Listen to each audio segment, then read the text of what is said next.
Good evening, Beruchim Habayim Rabotai. Welcome to another edition of our Thursday night class. Mishenichnas Adar Marbin B'Simcha, round 2. Adar Bet. I'm sure everybody got that clip from the Bnei Sachad that went viral. It was in Hebrew, but the person who quoted it made a little mistake. He said today and what was today before sunset, and tomorrow really it's tonight and tomorrow. That part he got wrong. But the Bnei Sachar has a big chidush on this Rosh Chodesh. He says that it doesn't fit into the criteria of the regular laws of the way the world operates, because it's a month. It's not really a month. It's a Adar Bet. It's not in the calculation of the months, and therefore it goes above and beyond. It's a separate entity. The Bnei Sachar has a whole piece about how much a person on Rosh Chodesh Adar could be Adar Bet, could be poel and tefillah and Yeshua. It's an unbelievable thing. So you got like a little less than 24 hours, and utilize your time wisely. Take advantage. The rest of what that rabbi quoted in his clip was already his own things. He forgot to differentiate between what came from the Bnei Sachar and himself. But it's a big opportunity. It's a big zchut to be able to learn Torah on such a night. But now let's do something good. The Gemara says that when there was a minhag, that one of the chachamim, that he would start off his shiur with a milta de bdichuta, with something that was funny in order to open the mind. I don't have a sense of humor, I'm sorry. That's one of the things that I wasn't gifted with. But no, some people have it, some people don't. So I'm not the comedian type. So I don't have a milta de bdichuta for you. But I can tell you a good story of a Talmid Chacham, a Shiva, of Shem Zalman Auerbach, Zecher Tzadik V'Kadosh L'Bracha, that has an acute element.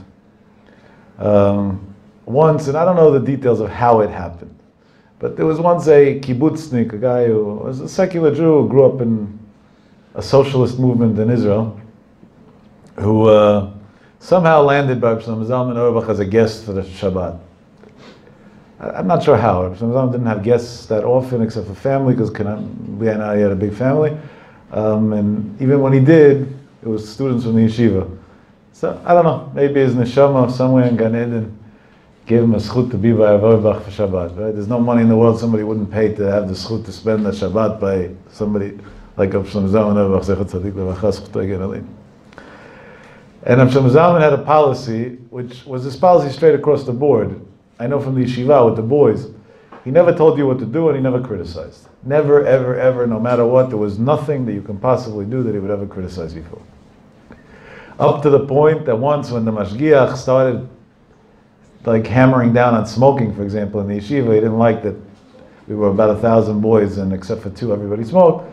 So not that I'm encouraging it, I don't want parents calling me tomorrow, it's a bad habit, it's unhealthy, blah, blah, blah. But Samazan went to the mashgiach and told him, leave the boys alone. When you make people crazy, it doesn't help. People are not capable of hearing preachers. Just leave them alone. And how did he know about it at all? That one of the boys went complaining to him. So that boy that went complaining to him happens to be my first cousin. He took out 200 shekels from his pocket, which then was considered a substantial amount of money. And he gave it to him and he said, here's money that you should have as compensation for the tsar that the yeshiva caused you.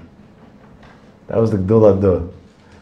Today, everybody would say that's the most anti-educational thing in the world possible.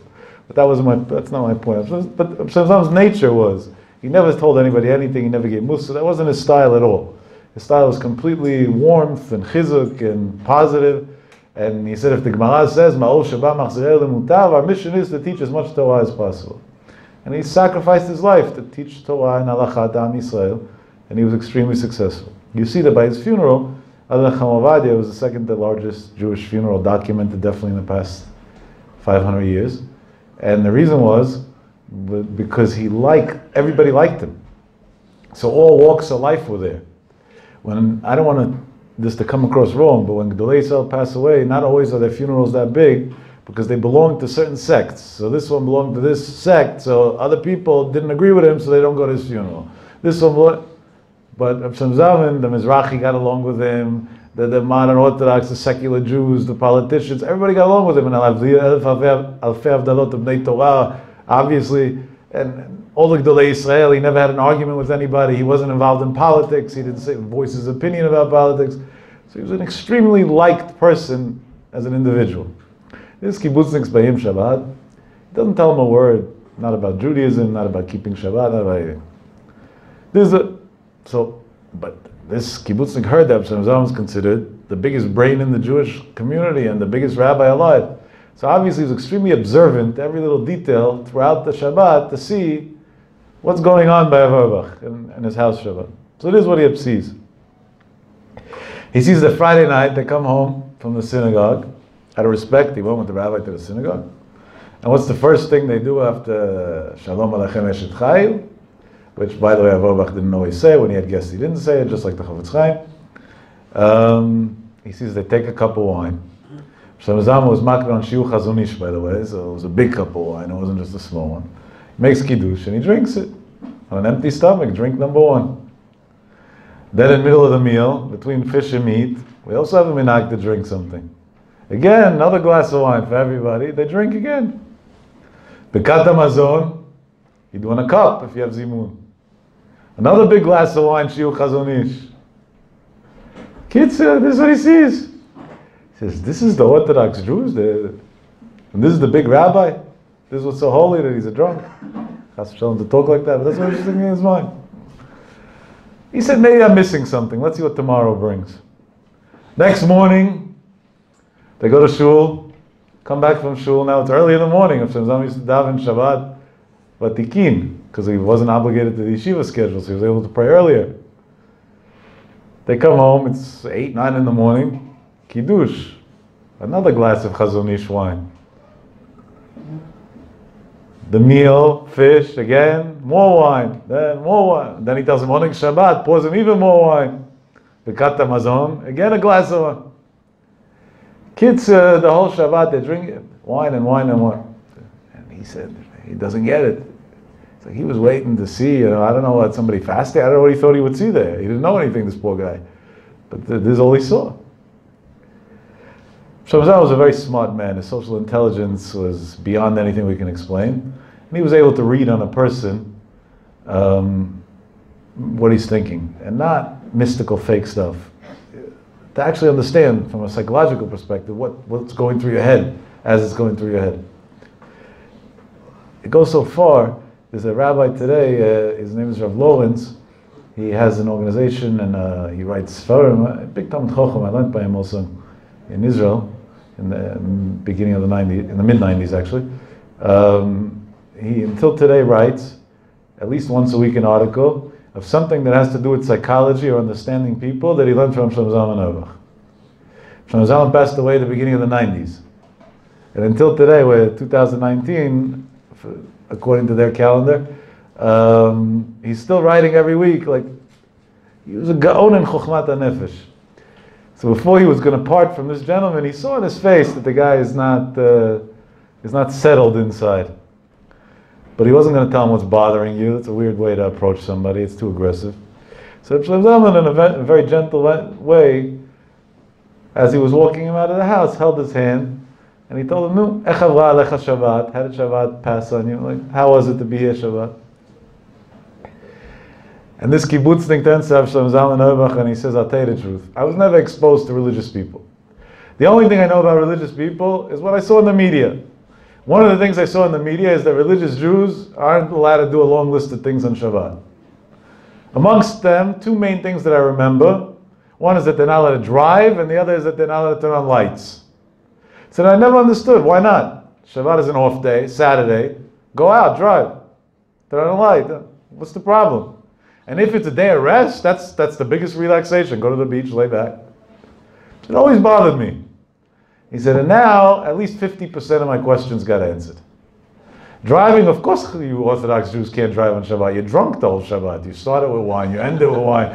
Havdalah is with wine, everything. So of course you're not allowed to drive. That I understood. He said, but Rabbi, there's no law that says you're not allowed to turn on a light when you're drunk. That I don't understand. That's what he told Shlomo Zalman. Shlomo Zalman already saw who he's dealing with. And he told him back, I want to tell you something. In Chazal it says that there's a concept of being shikora velo miyayin. You could be drunk even without wine. He says, by us the wine is just because of the mitzvah. It's a technicality along the way. He said, but the state of mind of happiness, quote unquote, that a person wants to get to through drinking, we have all the time. We're not missing that. This kibbutznik later on said over the story, and he said those words made such an impact on him that he decided to go on a search to see, how do you get to that?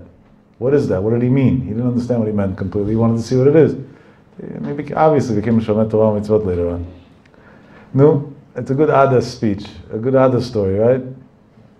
Where are we going with this? So, Al Derech Halatza, of course I don't mean this literally. Moshe Friedman said over, I think it's a sharp line, but he said that he thinks that maybe Mishnechnas Adam Avim L'Simcha is Halacha L'Maaseh. What does it mean Halacha L'Maaseh? Of course Halacha L'Maaseh. It's brought down in the Gemara. It's a din of the Gemara. So he said it in his sharp way of saying things. I don't think he meant this literally, but the concept. He said if somebody comes into the synagogue on Sukkot, for example, and you see him first day Sukkot, that's not on a Shabbat, holding a beautiful etrog, gorgeous. Do you think it just got them right now? No.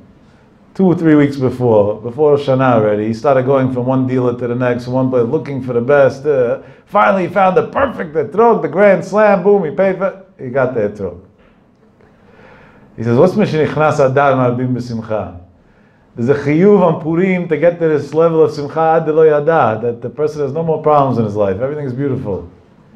And one of the ways of getting there, it says in the Gemara, Mechayev inish liv sume, we have to drink. That's always the last chiyuv before Purim, the inyanei hashtiyah. So it says in the Gemara, Mishnichnas Adar, when Adar starts, you have to build up your alcohol tolerance. You have to start learning how to drink. So the first day you have 1 glass, the second day 2, and little by little you'll build up your levels of simcha, so by the time Purim comes, you should actually be ready for it. No, that's not kipshuto, but believe it or not, there's great sodot inside that, what seems to be just comical line. And Bezrat Hashem, Siyata D'Shmaya, I'm going to try tonight to understand what does it mean. A little bit the idea of simcha, and also, what does this mean at all? Shenichnas Adar, a whole month of simcha. To understand this, and we tried to explain in other shiurim, but of course there's always more and more shiurim that can be said about the subject. So I want to begin with a simple question. Yirmiyah Navi warned Am Yisrael about the destruction of the temple and about the tragic things that they're going to go through. And if you read the words of Yirmiyah Navi, there are threats there and things there that I wouldn't even quote right now because you wouldn't sleep at night and it's late and everybody has to sleep. But he really says very scary things there. How did he say it? He didn't say it on his own. On his own, nobody would listen. Nobody cares. We're not interested in what you have to say. He's a Navi. That means he had prophecy from Hashem, and he was giving over prophecy about these type of things. Now, let's analyze for a second what most people don't pay attention to on this subject, including Talmidei Chamim. I spoke about this with Talmidei Chamim, and they all smiled. That means that they didn't think of this until then. And it's such a davar pashut. The question goes like this. Nivuah only is able to come onto a person when he's happy. We're talking about the era of the destruction of the temple. One of his prophecies were, Yedei nashim rachmaniyot bishlu yaldeihem. Mothers will be so hungry that they'll have no choice but to cook the corpses of their own children that died of starvation and eat their own children. There's nothing worse than that.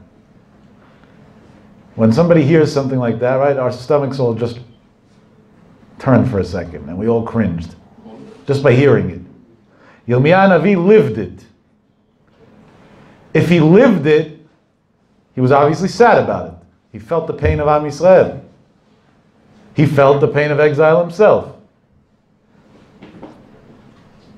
If he was in so much pain and was surrounded by so much suffering and was predicting such scary things, such sad things, how did he have nevuah? How could he be happy at the same time? It's a simple question. And Gedolim v'Chachamim discuss this, but others, whatever, for some reason, just never paid attention to such a simple thing. So some want to differentiate between Ruach HaKodesh and Nevuah, but it's not true. If you look good in Chazal, it says clearly Yaakov Avinu's Nevuah was taken away and his Ruach HaKodesh when he was in Tsar and Yosef. It's not simple to make such a differentiation. So how could it be that a man is in the worst situation in the world He's predicting the worst things in the world. He's witnessing the worst tragedy in the world, but he's still happy to a level that HaKadosh Baruch Hu is willing to give him nivuah, prophecy. And not only prophecy, prophecy of tragedy. It seems like the greatest contradiction that you could have had. No. To understand this, let's go on a little journey. The journey is going to entail a few stories. Right? Mishnah in Pirkei Avot, we always quote, says, "Lo midrash ikar ela maaseh," which not kipshuto, but I heard this from Nota Kazal, Zecher Tzadik Livracha Zchut Yagen Aleinu. He says, "Lo midrash ikar." People don't come to classes to hear darash, to hear deep chidushim. They're too tired at that point in night. But a good story everybody wants to listen to. And I'll tell you that I get to speak in all different crowds. And some of the crowds are big Talmidei Chachamim, Bnei Torah, that I'm embarrassed when I speak there. These are guys that sit and learn 60, 70, 80 hours a week easily. And Halavai, one day I should merit to get to the dust of their feet. And I guess they use me as an entertainer, so I speak there. And a lot of times, they're not interested in what I have to say. So you see them with their Chumash, their Gemara, their this, they're learning in the meantime. Like, this guy came to waste our time, let's learn. But as soon as I start saying a story, everybody's head comes up. It's an amazing thing. That's what the Mishnah says. La midrash ikar ela maaseh. What should you do? A good story everybody wants to hear. So I'm going to tell you Maaseh Norah. Maaseh Norah, this Maaseh is, I don't understand how it's not, the top story all over the world. That Moshe Friedman says over. And he says that the story happened with himself. So this is not that he heard a story that it did happen, it didn't happen, there's a lot of questions, He says it happened to himself, talking about a Gaon Olam, one of the biggest mechanchim alive in Am Yisrael today, and Hashem should give him a long life. And this is not something to be taken lightly. He said that in his community, a few years ago, they found, one of the guys wasn't feeling well, one of the Kola guys, Talmid Chacham, and they found, they went to doctors, this, that, an MRI, lo aleinu v'lo aleichem, very, very complicated brain tumor, only on Sonei Israel. That idiot who said whatever she said about Israel, and they had to have some fake vote today in Congress about it, I don't even want to say that lowlife's name, she deserves it. Should go to her. Yeah, Hashem has his ways. What happened to Haman, right? Hashmid la'arog u'la'abed, he's going to wipe out the Jews, and there is no Haman. Not only that, they didn't even have what to bury with Haman. I'll tell you a good pshat. We'll sidetrack for a second, then you'll get your story. This pshat I heard from a rabbi in Israel, who was my Magichi also for almost a year. Rav Shimon Moshe Diskin, Rav Simonik, his nickname was, Zecher Tzadik V'Kadosh Livracha. Maset Moshe, Maset HaMelech HaNashas, and many other Sfarim is from him. He was a Gaon Olam. He died 70 years old of cancer. So he asked on Chanukah. In Chanukah, in Maoz Tzur, it talks about Purim, right? Where, you remember? V'rov banav v'kinyanav ala eitz talita. The majority of Haman's sons and his belongings, they hung on a tree. So he asked a very simple question. He was sharp like that. He always had these sharp questions. He says a catch-22. The Gemara has a machloket how many kids Haman had. Either he had 10 sons and 1 daughter, and him, and then at that point they hung them all. Or could be he had the Gematria of 208 children, and they only hung up 10 sons. So it's not the majority, it's 5%, not even 5%. So one way or the other, the piyut in Maoz Tzur doesn't add up. Which one is it? How do you explain this? This was his question. It's a good question, by the way. And so if it was a song that somebody wrote yesterday, so you don't pay attention to it, because who cares what his lyrics are. But these came from Gdoshei Elyon. We're talking about piyutim that came from Gdoshei Elyon from generations and generations ago. That Am Yisrael had a masorah that became part of tefillah. So there's a meaning, every word is calculated. So this kid with his brilliance said an unbelievable shot. He said there's a Tosfot in Megillah that says that they first cut off the heads of Haman and his kids, and then they hung them up to show the Jews that they're dead, because the Jews were so paranoid that they were scared they weren't dead. And there was no media outlets then to show gruesome pictures. So he says, very simple based on this Tosfot.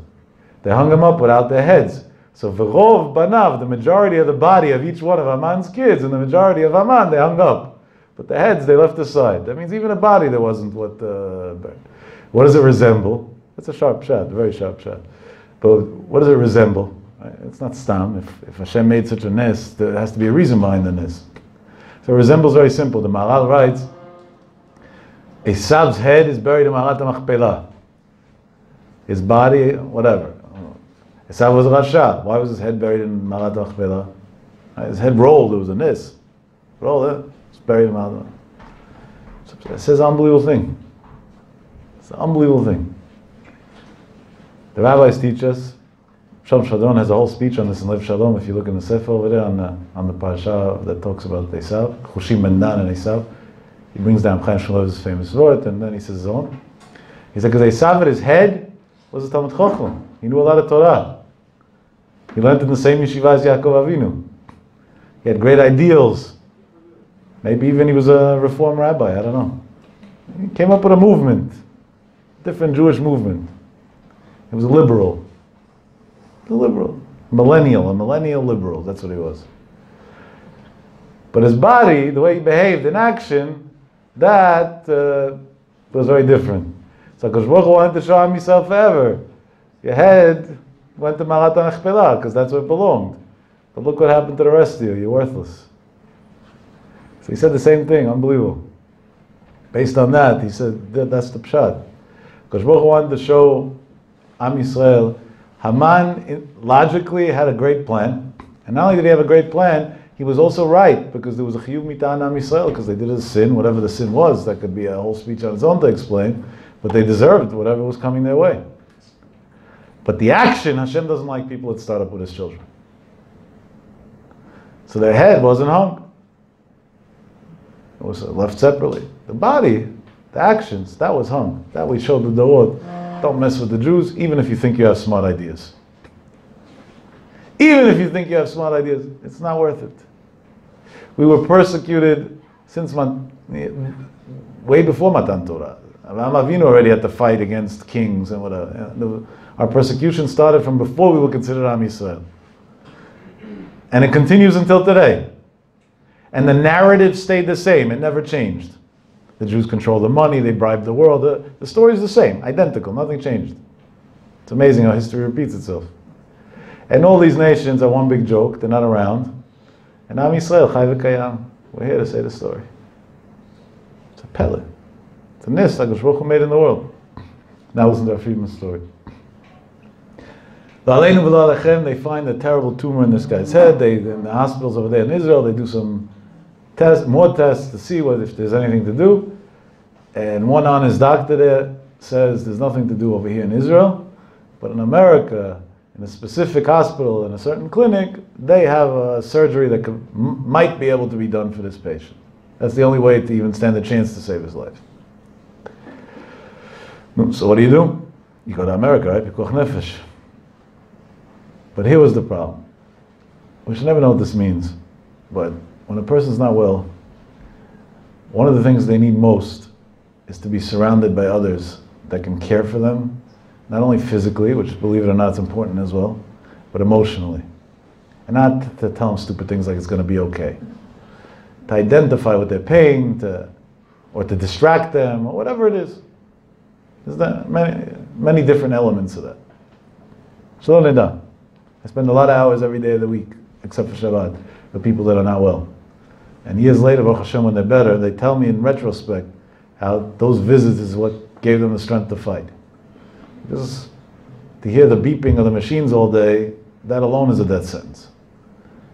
A person's there, he comes, he takes interest, he speaks to you, sometimes a good chiddush, a good joke, a brocha, a tilim, a this, a that, something. Together it adds up and it changes a person. It gives a person a reason to go on to tomorrow. So normally, naturally, people have family, and family members do the majority, and the friends do the rest. My Rebbe, Hashem send him b'karov, his sons and his sons-in-law, don't leave him alone, even for 1 second, 24 hours a day, 7 days a week. There's never a moment that he's left alone. And normally there's 2 people there, just in case one has to go out to the restroom, chutz mikotchem, or whatever, so even during that 1 minute, he shouldn't be alone. And there's no doubt that it's a big chizuk. One of the nurses in the hospital told me that she started keeping Shabbat because of this rabbi. Now, I know my Rebbe doesn't talk to women, so I knew it couldn't be that they had a conversation. So what was it? So I asked her, what about this rabbi made you start keeping Shabbat? So she told me she went to nursing school, and now she's pursuing it to the next level, whatever. And she's in school and working, and between that, she has no time for nothing. And her mother once in a while tells her, you're not thinking maybe of finding somebody and getting married, kids one day. She said she doesn't want to have kids. She said. Why? Kids are a pain in the neck. Unfortunately, there are a lot of sick people that think that way today. A lot of sick people that think that way today. I'm not judging them, they're sick. Hashem should send them refuah shlema. No. She says, I see this rabbi who can't even talk, who has tubes in him, who's in the worst situation. It's not like his family is here to entertain him, they can't communicate with him half the time.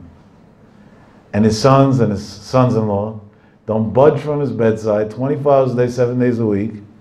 And if he even hints that maybe he wants something and they can't even understand what he wants, they turn the world upside down based on their imagination to get what he wants. He said, if that's the values that Judaism teaches of what it means to respect the father, then it's worth having kids. Then kids are not a pain in the neck. And then I want to be like them, so I should have kids that are going to be raised without values. I told her, you know what? You got a brain. And I think you should share the news with the people around you. Might be good for them to hear too. So you don't realize the difference between his room and all the other rooms over here? The other ones, the kids do them a favor. They show up for 20 minutes a week, to check in. So if dad dies, they should be still in the will. That's what they're doing it for, let's be honest. And here's an Adam Gadol who raised his kids up Torah. And had they tell me, they opened what's called a Kolel Kibud Av. They have a Kolel of Kibud Av Hayim now. But their life, and each one on his own merit is a Magid Shir. Many of them are grandparents already on their own. And with all of that, there's no day, no night, no questions. Abba, and that's it. That's where it starts and that's where it ends. Unbelievable. This Jew was diagnosed, and Moshe Friedman says he was his friend, and they went to Gadol. The Gadol says, of course, you have to go to America. But then they ran into a problem. Well, later we should never know. He has no family. His father and mother both died when he was young, and he's an only child. There's nobody to go with him. So really, his wife would go. His wife, Diana, has 7 little ones at home, the oldest 9 years old. She can't go nowhere. So now what's going to be? Problem. So this Adam Gadol that they went to consult with told her, Moshe Friedman, Al Pi Halacha, you're his friend, and you're the one. You go with him. At that point, Rav Friedman was never, I don't even think he ever came to America yet. After he was in Israel. He was in America originally, but after he went to Israel, never came at all. He heard the news, he went to his wife, he told her, listen, I don't know what to tell you. I'm going to America for an undesignated amount of time. This was a psak of a Gadol Ador, I have to do it. It was a psak of a Gadol Ador. He went. Takes his friend, they come to there. And he elaborated a lot of details of all the medical miracles that happened along the way. It doesn't, that right now is too gruesome, doesn't make a difference. But then they hit one point that he was scheduled for a surgery on a Tuesday, and the Friday before they were going to run some sort of test, which pretty much puts dye into certain veins in the head, and which helps map out the exact surgery. Opening up somebody's head is never fun, because we don't know when it gets back closed if it's what's going to happen and how it's going to affect the person for the rest of their life. So he goes through this test, and when he went through the test, it caused him terrible pain. It was very, very big suffering. And then after the test, the doctor tells this Friedman that's with his friend, and he barely, he doesn't know English so well, and the doctor only knows English, but the little he knew, they figured out a way to communicate. He tells him it's very, very important that your friend doesn't move, that he stays in bed and whatever. Because right now he's in a very delicate situation. One wrong movement, God forbid, could cause him great damage. So stay close to him, keep an eye on him, supervise him, make sure he doesn't, at least for 24 hours. Sure, that's what he's there for. Goes to his friend, he tells his friend, you heard what the doctor said, he explains it in Hebrew, you can't move it, but don't worry, anything you need, I'll bring you, I'll take it, I'll do for you, everything, and I'll stay awake, I won't even go to sleep. We're talking about over Shabbat. But then he tells his friend that he's asking for one favor. He should give him 15 minutes time, that he's not going to be there, but promise him you're not moving or doing anything stupid in those 15 minutes. So he says, sure. I'm going to sleep now. It was traumatic today. He leaves for 15 minutes. Where does he go? A block away from the hospital, there's a Bikuch Olim room, whatever. And he goes over there and he takes some wine for Kiddush. Takes a few chalot and a few little things that whatever he was able to put in a little bag. If he's staying awake for 24 hours with his friend now, at least they should have something, kiddush, challah, something, amoitzi. Shalom nida, we should never need to know. And for all these organizations, these Bikuch Olims who do this wonderful work and do it l'shem shamayim without fanfare, ashreim u'matov chelkeim. I wish they were out of business because there should be no sick people there. We shouldn't need them. But as long as we need them, to see what some of these people do, it's unreal. I witness it all day long, every day in hospitals. It's really unreal. There's no way to explain. There is no way to explain. They give their lives, their neshamos, their hearts. They give everything just to make another person's life a drop easier in his tough times. It's an amazing, amazing thing. I was in Colombia a couple weeks ago, late on a Thursday night after the Shia. It must have been 3:30 in the morning.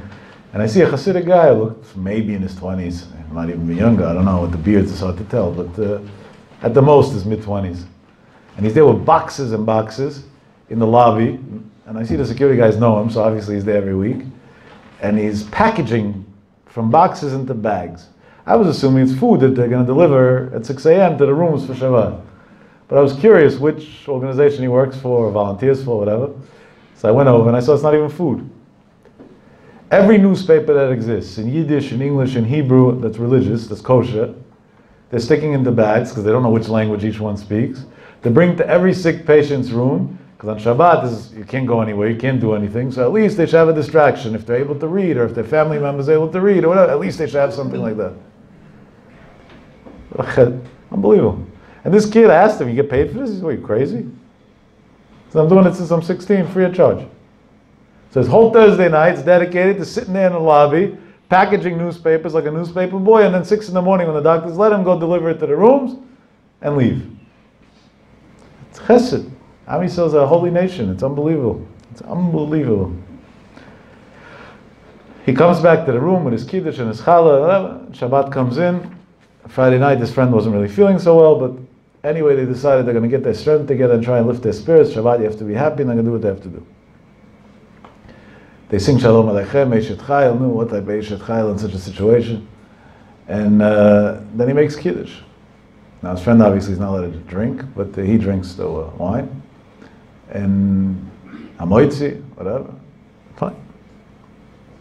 Suddenly they're in the middle of this, I don't know if you can call it meal, but whatever you want to title this thing.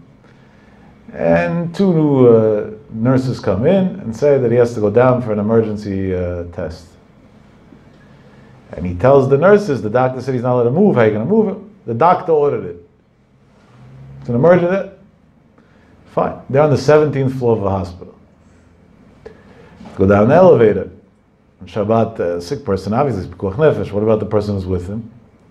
It's machlokes poskim. Ma'aseh halacha, you're allowed to go with, no problem, because we can't trust the doctors today or whatever. And patient care in the United States, when there's a family member that understands medicine, or at least makes believe he does, standing by the patient's side is a lot better than without that, unfortunately, because people are much more scared of lawsuits and other things, and the behavior towards the patient, also bedside manner is better, a lot of things are better. So it's also called pikuach nefesh at that point. So he goes down with him in the elevator. When they get down to, they were going to do another one of these, another MRI. When they get down to the MRI place, there's a line of beds. They took him down early. So now they see, each MRI takes a long time. It's a good hour, hour and a half wait over here. But he says, okay, in the room here, what's the difference? I'm up anyway, my friend's up anyway. They started talking a little bit. He says a minute or two after his friend was brought down, they bring down another elderly woman, and her bed is put right behind his bed, like she's the next after him on line. And she's alone. He said in his heart he felt bad. He didn't know Yudiya, Goya, that he didn't know. But either way, he says, it doesn't make a difference. Person alone. But what's he going to talk to her about? Like, he's not going to go to some random older woman and say, he didn't. So he smiled and nodded at her. He figured if she wants somebody to talk to, she'll say something. And she smiles back and tells him with a really Hungarian Yiddish, Hot Tagita Shabbos. You should have a good Shabbos. He gets the shock of his life and he goes over to her bed and he says, where are you from? And she tells him some town that she came from before World War II. She's a Holocaust survivor. And she's alone in the world. She never got married, never had kids, never, she has nobody in the world. And she's very sick. No. He goes back to his friend and he's back and forth between two beds, right? He's taking care of two people at this point now. And his friend tells him, wait a second, if she's a Holocaust survivor and has no family, and that, the probability is she never made Kiddush in her life. And even if she did, it was as a little kid before World War II. Let's give a schut to somebody to hear Kiddush Friday night. Do me a personal favor, this is what the sick person's thinking about, right? A guy who's about to go through a surgery he doesn't know if he's going to come out of. What's on his mind? Let's help a Jew hear Kiddush. Go upstairs, bring down a cup of wine, and make a Kiddush. Like this, she'll hear Kiddush. He said, yeah, right away, but then when he walked out to go bring the wine, he realized, wait a second, to come down in the elevator I was allowed to, because I was with a sick person, it's pikuach nefesh. Kiddush is not pikuach nefesh. Not allowed to. And he takes a hike 17 flights up the steps. But it's a lot more complicated than that. He can't open the door either because of sensor, so he has to wait for somebody who's a no Yehudi to open the door. And then to go out the same second, and then to get into the door on the 17th floor, he has to wait for somebody, and who opens up an emergency exit door. So it's a whole process. He says by the time he got up to the 17th floor, he already thought that he's going to be in Gan Eden before his friend. And then it was over. I can relate to that. Once I tried it, never again. Okay, but this is what his friend wants. He gets the wine, gets the cup. At that point, when there was a nurse there who understood the issues that Jews have on Shabbat, she opens the door for him. He goes all the way back down, comes down. He says this process took him over 30 minutes. And he sees that the line only moved by one person. That means they're there to stay for a while. Yeah, that's called weekend health care in the United States. You have to know when to get sick, where to get sick, and what insurance to have when you get sick, and you should never get sick. That's the main thing. Bekitza, he takes the cup and he goes to the lady and he says, did you hear Kiddush today? And she tells him back in Yiddish, no. And then she tells him, over 50 years I didn't hear Kiddush. And he pauses, he tells her, you want to hear Kiddush? She says, sure. So I never had anybody to make Kiddush for me. That's why I never heard Kiddush. Makes Kiddush. The lady answers on me. She had childhood memories. She had a big smile on her face. He drinks a little bit of the wine. She asked him to drink a drop of the wine too. He wasn't sure if she was allowed to or not, but they asked whoever the person there in charge, and he said, yeah, she is allowed to. A tiny sip. She drank a tiny drop of the wine. And he did his mitzvah. And his friend tells him, no, you see, we had a schus.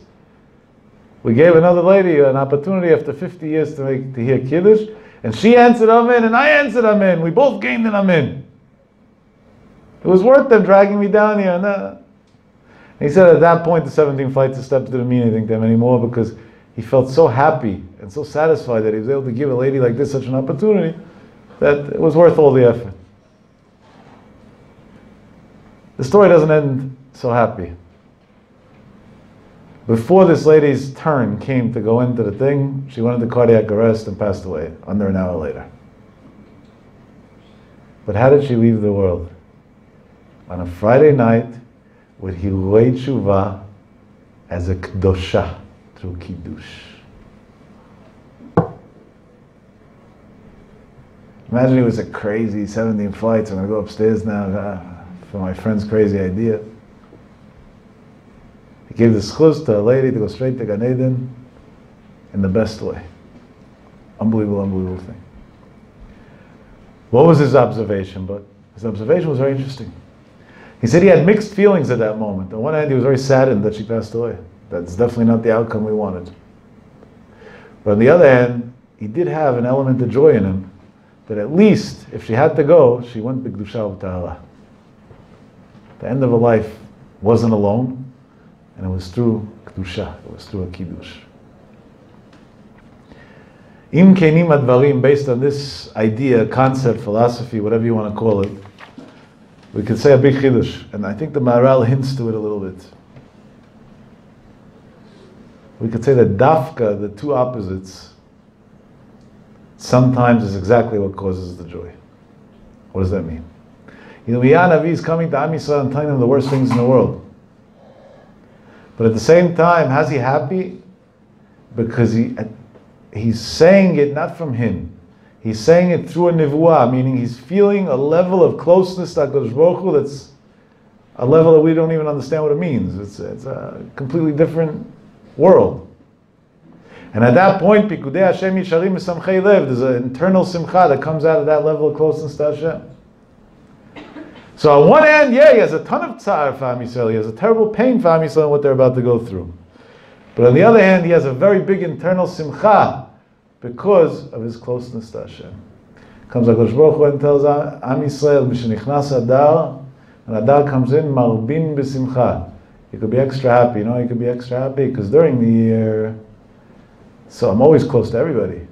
But, Karov Hashem l'chol korav, I'm close to anybody who calls out to me, l'chol asher yikru be'emet. Depending how honest you are, what you're holding in life, is how much of a closeness you'll feel. But when it comes to Adar, and Purim, the halacha says, kol ha'poshet yad notnim lo, so that's the halacha that Hashem has to stick to. So HaKadosh Baruch Hu says, Karov Hashem l'chol korav, period. It stops right there. I'm close to everybody. And that feeling of kirvat Elokim that a Jew can obtain during the month of Adar is malbin b'simcha, brings a whole new level of simcha that during the year a regular person doesn't have. So do the problems miraculously vanish? No. Is it a quick fix? Not either. But with all of that, there could still be a huge level of simcha. Afal pikein, with all of that, there could still be a huge level of simcha. And HaKadosh Baruch Hu doesn't forget those who make the right choices and do the right things for him.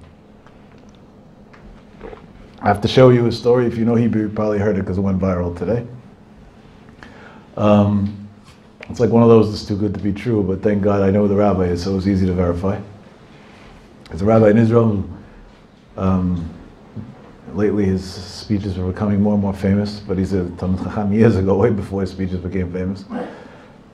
His name is Rav Yosef Mugrabi. Very interesting rabbi, wonderful person. Now they just put out a few volumes of Sfarim from him as well. Very nice. And he knows that he talks from the heart. He really talks from the heart. It's not show business. Doesn't get paid to entertain. Comes to a place with humble Yirah Shamayim. He doesn't even stand when he speaks most of the time. He sits. He's a humble guy. Comes with his whole heart. He puts his neshama out on the table. I listened to a lot of his shiurim on Pirkei Avot and recordings, and even through the recording you could feel his heart coming out. So today there was a clip from him. He said it already a few weeks ago. There was a clip from him today. It went viral in Hebrew. But for those who don't understand Hebrew, I'm going to say over the story in English. This is a pellet, about pellet, this story. This goes back many years. But he heard it recently. One day, a lady in Bnei Brak calls up a plumber. She has a leak in her kitchen. And there's a mess. For kids, it's not a good situation. And she looks in the yellow pages, before the days of smartphones. And she finds a plumber. She calls the guy up, and the guy picks up. Yeah, I'll come over. Comes over an hour or two later. He sees the situation. It's not looking too good. He tells her, ma'am, this is a big project. I got to break a little bit of the tile, I got to do this, do that, change some pipes.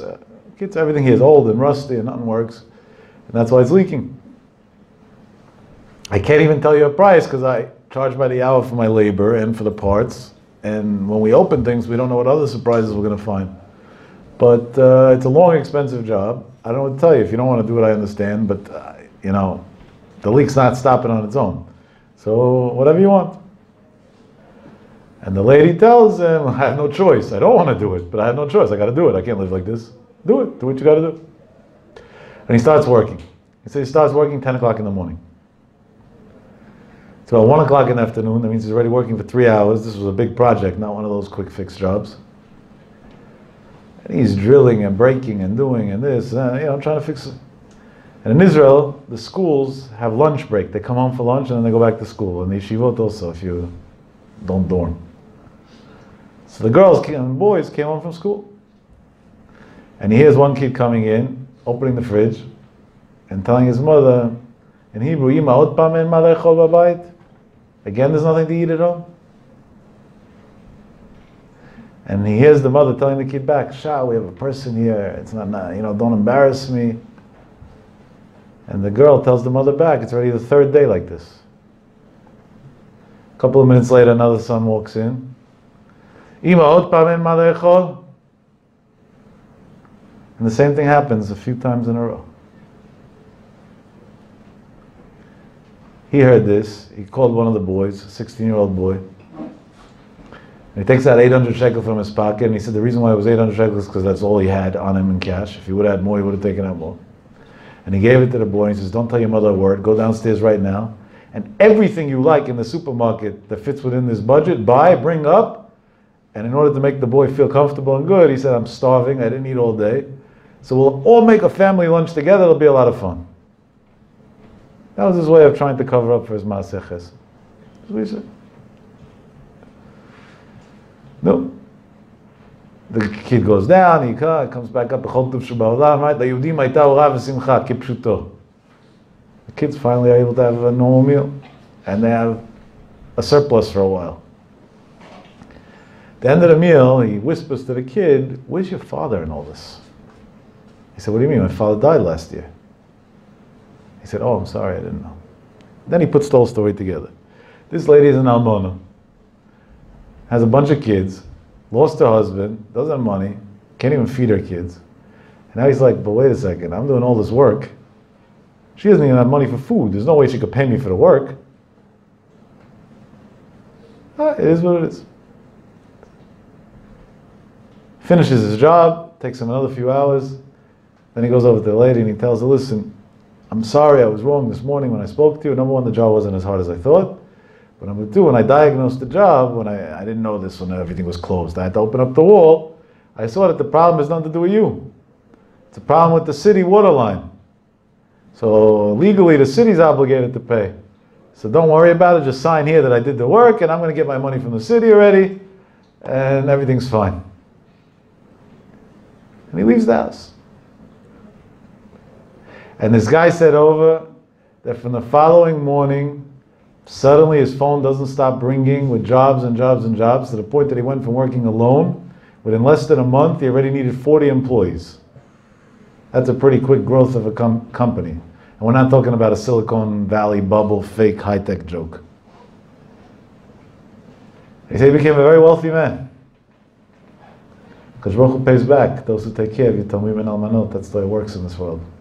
I know from experience. I have the zchut on an average week to make at least one Yatom or Yatomah's wedding. And I see a nest every week, either with me or with a friend or with somebody, every week. I can write books and books just on that alone. And it's not only me. One of the wealthiest Orthodox Jews alive today, he doesn't allow me to say his name for some reason. I wish he would, because you all know him probably. Goes himself before every holiday. This is a guy who's worth many billions. He can send a lot of employees if he had to. From door to door to every widow that he finds out about, and gives her a huge envelope of money and a very, very expensive gift. And he writes a little note inside, just because you don't have a husband, it's not your fault. That doesn't mean that you don't deserve to have a nice holiday. And anything you ever need, here's my cell phone number. His own employees told me they don't have his cell phone number because he doesn't like being bothered. So for his worker, his accountant, his lawyer, they don't have his number. But for a widow, she does have his number. That's why he's a billionaire, because he got his priorities straight. And not fake money that he values himself. He tries to cover up for what he's worth. Forbes, digs up numbers, that unbelievable thing. Kids of this guy says that within a few years he became very rich. Sometimes when you become rich, the apartment they used to live in is not good enough anymore, so now he wants to move. In Israel, one of the fancier neighborhoods to live in is called Savion. So he decides he's building himself a fancy house in Savion. And now he's a plumber, so he's in the construction business. He says, why should I hire a general contractor and pay all this extra money? I'll be my own general contractor, and I know, that much I can do. I'll save myself money. He starts building a house in Savion. Everything goes smooth. He's building this monstrous mansion, and then it comes to the point of the finishings. Now, the finishings of the house are always the surprise expenses that people don't always calculate. Sometimes trim work can cost more than framing. So he's at the finishings, and his wife wants this marble and this tile and this and this granite for the counter, and of course he's going to do it for her. She deserves it. Every Jewish woman deserves to have a nice house if the husband could afford it. Why not? My Rebbe, Hashem Shem Sema, told me many times, says when you build a house, the thing you have to spend the most money on is the kitchen. Because that shows your wife that you're selfless. At the place that she's in a lot, that's where you spent the most money on. So today, a lot of idiots spend all their money on a fancy dining room, living room, a TV room, or this room, or that room. So that shows you self-centered. Where I sit, that's what I want to be fancy. He says, no, where you sit, use a folding table. Where she sits, make sure it's the fanciest part. It's true. It's an unbelievable thing. It's so true. No. He's building a house, and he comes to the finishings, and now he wants to price it out. The same marble you can get from one guy for one price, and another guy, price differences could be 20, 30, 40% sometimes. So just like he did with everything else, he would send proposals to a couple of companies, 3 or 4 companies, and each one would send them back a price. He would pick which guy he trusts the most and the price makes the most sense, and he would close the deal. Same thing happened here with one difference. He sends out the proposals of exactly what he wants, and that, they send them back prices, and he sees one company that was priced the cheapest, and he looks up their reputation. He finds out that we're talking about good people. This we're talking about 16 years after the original story that he did, this story happened. And he's planning a couple of days later to go down to the place to give them a deposit and have them deliver it and then pay the rest. And like this, finish up his house. As he's planning to do so, one detail changes. He comes the next day to his site, right? He's the GCO in his own house. And he sees a truck unloading marble and tiles and this, just unloading. And he says, which company are you from? And they tell him. And this is a company that was much more expensive. He gets angry. He says, I never signed anything with you. I'm not paying for this. Put it back on the truck. The guy tells him, buddy, you want to fight with somebody, fight with whoever you want. I'm a delivery boy. I get paid to drop things off. Have a good day, and he leaves. So he goes running to the store. You guys are crooks. You sent me stuff. The lady downstairs says, I'm a secretary. I know what you want from me. You want to talk to somebody? The boss sits upstairs. Go to the boss. He walks in. He sees a young, handsome 30-year-old guy behind the desk. And he starts yelling at him and that. The guy tells him, sit down, calm down. This is what? He said, you said you're not paying for it. Did you get an invoice that says you owe anything? You got an invoice that says zero balance. So what are you yelling about? You're making a fool out of yourself. He says, what do you mean zero balance? Nobody just delivers granite and all these things. There's fortunes of money. He said, yeah, but it was paid for already. They said, who paid for it? He said, the city paid for it. He said, what? He said, you don't remember me? He says, no, I don't. He says, 16 years ago, you were at my mother's house when she had a leak. And you fixed the leak and you gave me 800 shekel to buy food after days that we didn't have food at home. And today, Baruch Hashem, I'm a successful person. I support my mother, my siblings, and everybody. I make a lot of money. And when I saw your name come up on a proposal, I purposely raised the price many times over, so you shouldn't come to buy it from me. So I should be able to send it to you the next day for free. So that's my little way of saying thank you to you. And when this man said over the story to Amugabi, who said it over on this kutta went by, which is unbelievable. He said when he became rich, he thought that was Hashem paying him back. And Hashem was telling him that's only the beginning. That's just a little deposit. Wait and see what dividends this mitzvah is going to give you. Time after time again in life, you're going to keep on going back to the same mitzvah and it's going to keep on giving you dividend after dividend after dividend. Rabotai, we're in the month of Adar, Adar Bet, which is the authentic Adar, according to all the Rishonim, right? In Adar Aleph, we spoke some Rishonim, all the Adar Aleph is not Adar. Simcha, it's always good to be a whole year. But anyway, you have to utilize every moment. There's an unbelievable kirat Elokim during this month. Unbelievable kirat Elokim. And it's contingent. There's no free rides in Judaism. What should we do? I know today millennials think that the world is owed to them. But if you get a degree in liberal arts and then they don't want to hire you, and that's your fault. That's not the people's fault. That's not racial profiling. Get a normal degree in a normal field, you'll get a job. People make bad choices and then blame society. It's not the way it works. And the contingency is to be a Jew of kol haposhet yad notnim lo. It's to be a Jew of chesed. It's to be a Jew of tzedakah. It's to be a Jew of everything. Last week I didn't have the shiur because I was with my Rebbe, Hashem shegim u'far shlema. And of course that comes first. And really, according to the laws of medicine and according to the laws of common sense, this week there should have not been a shiur either. I should have stayed in Israel for another week or two, at least, just to help whatever I can and see him recover.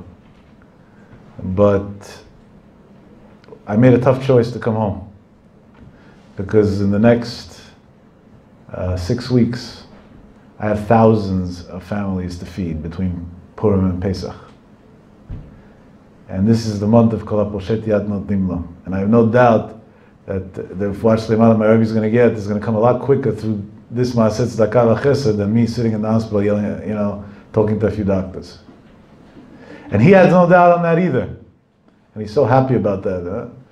He always asks me at every phone call, whenever the days that he could talk, "Nu, how was today?" He gives me ideas. Did this one do this? Did this one do that? Unbelievable. Amazing how involved and how much he cares and how much he loves every Jew and we do unbelievable things during this time. And it's a month that you're going to get harassed. Anybody who has to do with me, I feel bad for them during Adar. There's like daily harassment because I have no choice. What should I do? It's much more convenient for me not to do it. And there were years that honestly, I used to write the check myself and not even tell anybody about it. But that's not what Hashem wants. That I could do anyway, but that's not what Hashem wants. Hashem wants everybody to be part, everybody to take a part, everybody to always participate, to always be actively involved in everything. Bevadai, if a person lives a life of Kol HaPoshet Yad Notnim Lo, HaKadosh Baruch Hu is going to give him back. Kol HaPoshet Yad Notnim Lo, they're going to give him back from Shamayim. And Elef Alfei Pa'amim. And the main thing is, they'll give him back this great mile of Simcha. If you're happy, you got it all. If you're not happy, I don't care how many billions you got in the bank, it's all worthless. You're in a dark hole and it's all worthless. If you're happy, you could be going through the worst things in life, but you're a happy person, you're okay, everything's good. If you're not happy, you could be in the nicest island and the nicest vacation, the nicest everything. What's it worth? Do you have any pleasure from it? Nothing. And I'll prove it to you from day-to-day life. And forgive me for the disgusting example, but this is something that Aleinu is common today. On spring break, these college kids go to all these nice places around the world. I'm not saying they're kosher, they shouldn't be going there. But they go. But what do they do there? Alcohol and drugs. I have a simple question. If you're going on such a fun vacation, it's so nice and so beautiful with so many activities and this and that, why are you escaping from it? You should want to live the moment. Alcohol and drugs is just an escape. Elamai, it doesn't make a difference where you are. If you're a happy person, you'll be in a cold basement like tonight and you'll be happy. And if you're not a happy person, you'll be in the nicest beach and I don't know where and you'll be miserable.